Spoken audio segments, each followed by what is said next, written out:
Okay, guys, now we're gonna get to the most important part of the track, which is what people are asking me about constantly. It's the actual drop.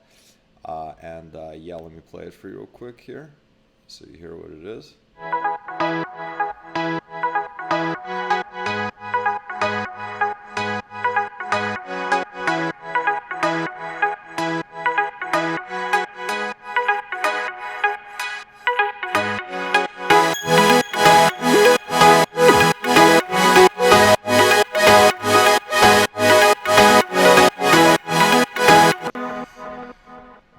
Okay, so as you can see, uh, some people, like I mentioned, for me, I don't know, everybody has a different way to do it. Guys like Axwell, for example, they're really good at getting those pianos. Some guys know how to get away with a few sounds. I like to layer my stuff a lot, actually. I like to layer it as much as I can because to achieve that thickness for me, it's very important. I'm just going to briefly talk about something that's really important. The fact that you have cool chords is great, but to add that movement, it's nice to have a little counter melody. So outside of the basic chord progression, I'm gonna play you guys the little counter melody that I have here.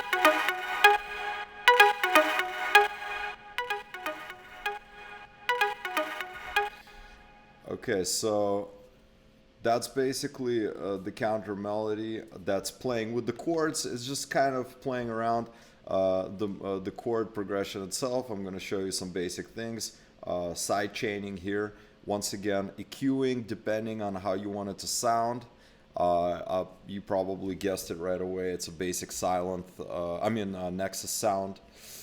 Which actually sounds like a Nexus. I'm going to show you a little trick that I actually learned from one of Calvin Harris's tracks. On the drop itself, find like a really high sound note, and once again it's Nexus, and literally just place it on the drops, like so, right here. I know it sounds really basic, but that little pluck sound, that really high sound, is literally going to make that extra push on your drop. That's going to make a huge difference, actually, for you. Now, let me go through, once again, I apologize for the system being slow. This is mainly because of this. These pianos are stacked like a mofo. Like there's so much shit that's ridiculous. So bringing it in, the piano, as you can see right here, right here, in the build up, it's just playing. I only have one piano in the build up, which is a Nexus piano right here.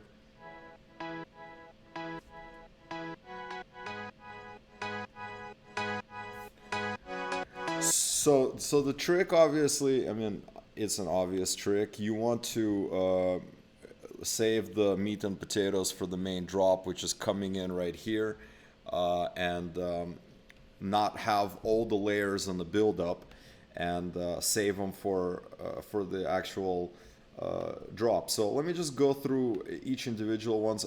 First of all, as you could see, all the chords themselves are playing the same part, the same MIDI notes. So some of these things are frozen here, so I won't be able to open it for you. I have these bussed. First of all, I will start off with that. As you can see, the pianos themselves, I do have them bussed together and sidechained together because I want them a little bit tighter. Basic compression here, EQing, cutting out the low end, a bit of a boost on the highs here, and then shave that off right here. I really suggest on most of your sounds, try to shave off that unnecessary hissing that's going on majority of those pianos lead sounds normally. That it sounds cool because it's bright, but it actually doesn't. It's not very good. It's unnecessary and it clogs up the mix. and it clashes with the hats sometimes. So try to get away, get that taken out. Now, okay, so the first layer, once again, I use contact a lot, and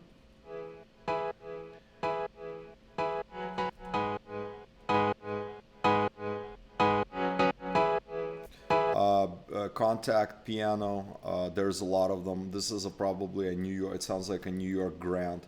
I'm not gonna unfreeze it. There's no need for that. Now this is another layer of the same piano that I showed you earlier from the breakdown. This is a stock Logic piano, not Logic, sorry. It's a stock Ableton piano. If you are using Logic or something else, Logic has also some great stock pianos. If you want to go that way.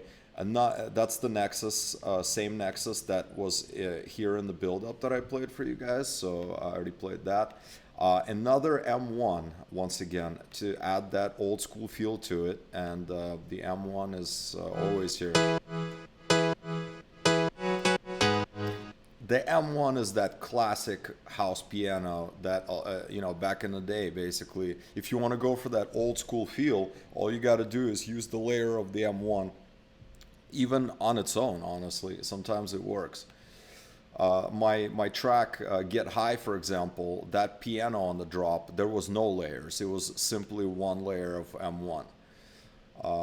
Now here's another Nexus. Okay.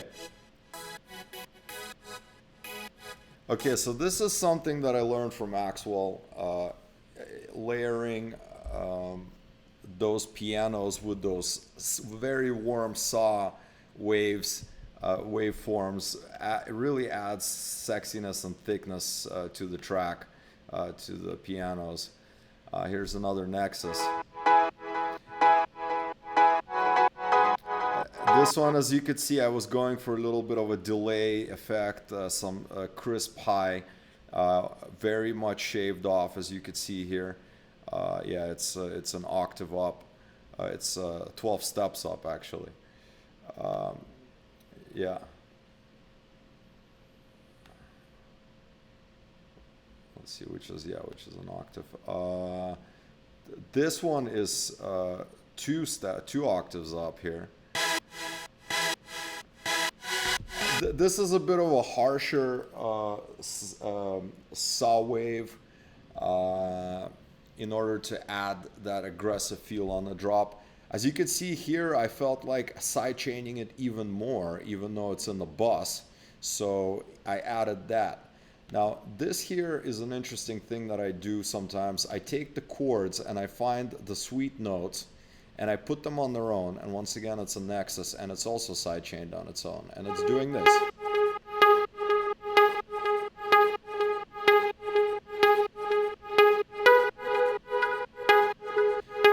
This is a trick we all know, probably a lot of you guys know from Leave the World Behind, from back in the day, and I've been using this trick for many productions. It just adds that, like that offbeat feel to it, which I think creates a very nice effect to the overall groove. And now that we are done with the short stabby chords, I go in, this is where I layer a longer notes here. They're the same chords except with long notes. So once again, we're going back to our Arturia CS80.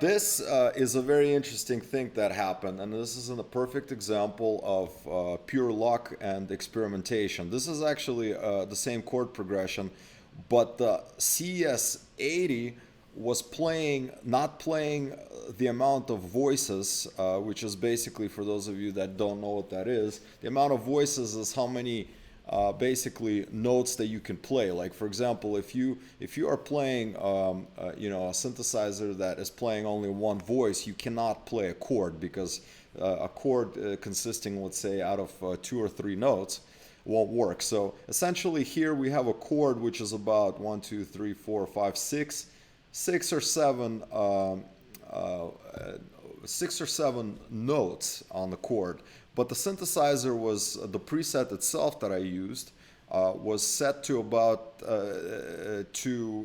not set to that amount. So essentially it was choosing the notes that it was going to play, which created this really nice melody, which was totally